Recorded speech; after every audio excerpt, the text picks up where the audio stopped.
तो आइए कदीम मिस्र की एक ऐसी सनसनीखेज कहानी की गहराई में चलते हैं जिसमें एक सुनहरी मकबरा है, बेपनाह खजाना है और एक जानलेवा बद्दुआ है। ये कहानी किसी दरियाफ्त से नहीं शुरू होती, बल्कि एक ही रात में होने वाले कुछ बहुत ही अजीब और लर्ज़ाखेज़ वाक़यात से। ज़रा तसव्वुर करें, 5 अप्रैल 1923 की रात, ठीक 1:55 पर तुतनखामन की खुदाई को फंड करने वाले लॉर्ड कार्नारवन काहिरा में दम तोड़ देते हैं, और जिस लम्हे वो मरते हैं, ठीक उसी लम्हे पूरे कायरा शहर की बिजली गायब, अंधेरा छा जाता है। और यही नहीं, हजारों मील दूर इंग्लैंड में उनका पालतू कुत्ता सूजी अचानक चीखता है और वो भी मर जाता है। और फिर ये खौफनाक वार्निंग अखबारात की शय सुर्खी बन गई। मौत तेज परों पर सवार होकर आएगी, उसके पास जो बादशाह के सुकून में खलल डालेगा। दुनिया के लिए ये हर सवाल का जवाब था। लेकिन इस बद्दुआ को समझने के लिए हमें चंद महीने पीछे जाना होगा, एक ऐसी दरियाफ्त की तरफ जो होते होते रह गई थी।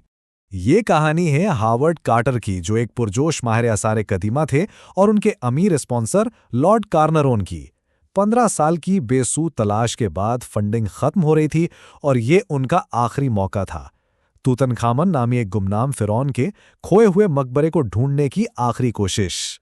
फिर 4 नवंबर 1922 को किस्मत ने यावरी की। मजदूरों की झोंपड़ियों के नीचे से चट्टान में कटी हुई एक सीढ़ी मिली, एक खुफिया जीना जो सीधा वादी अल मलूक की गहराइयों में जा रहा था।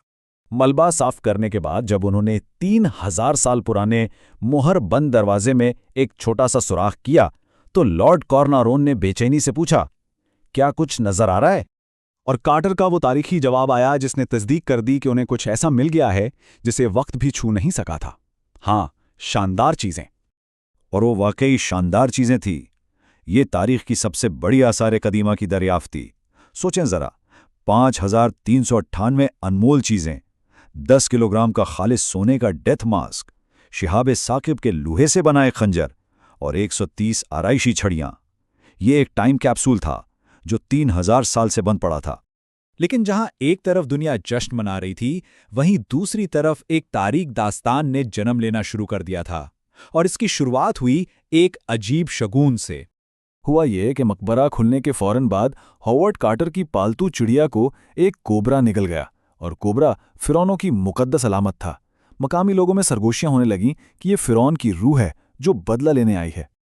और फिर पहला इंसानी शिकार सामने आया, खुद लॉर्ड कार्नारवन। कहानी एक मामूली मच्छर के काटने से शुरू हुई।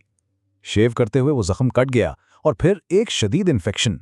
मकबरा खोलने के सिर्फ चंद महीने बाद उनकी मौत हो गई।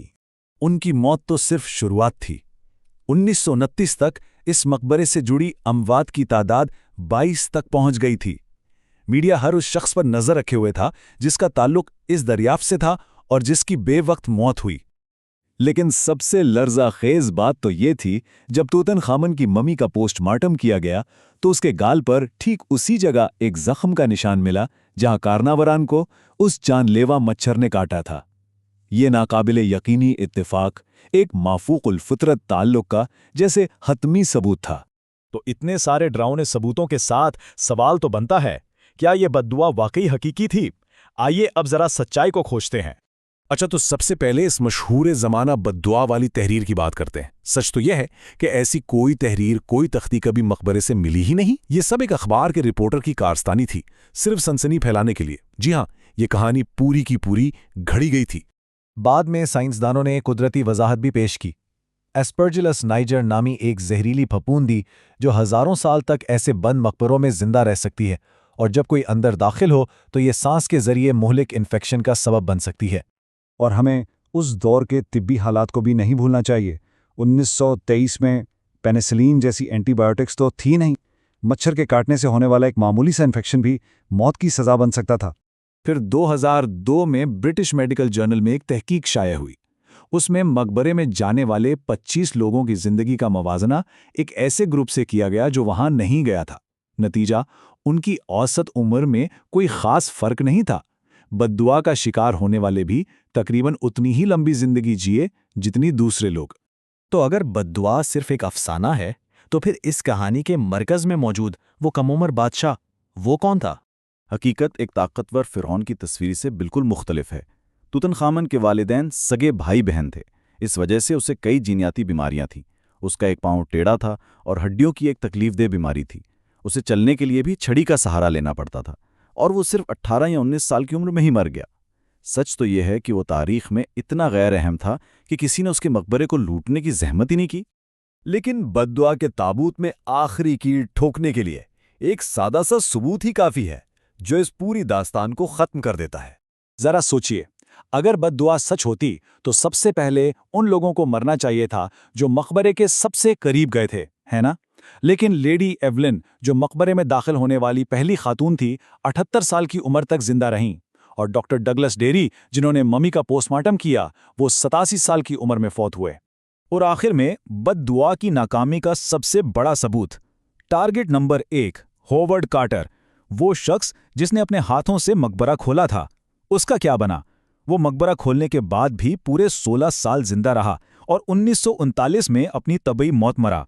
जब भी कार्टर से बद्दुआ के बारे में पूछा जाता, उनका जवाब हमेशा एक ही होता था, मैं अभी भी जिंदा हूं।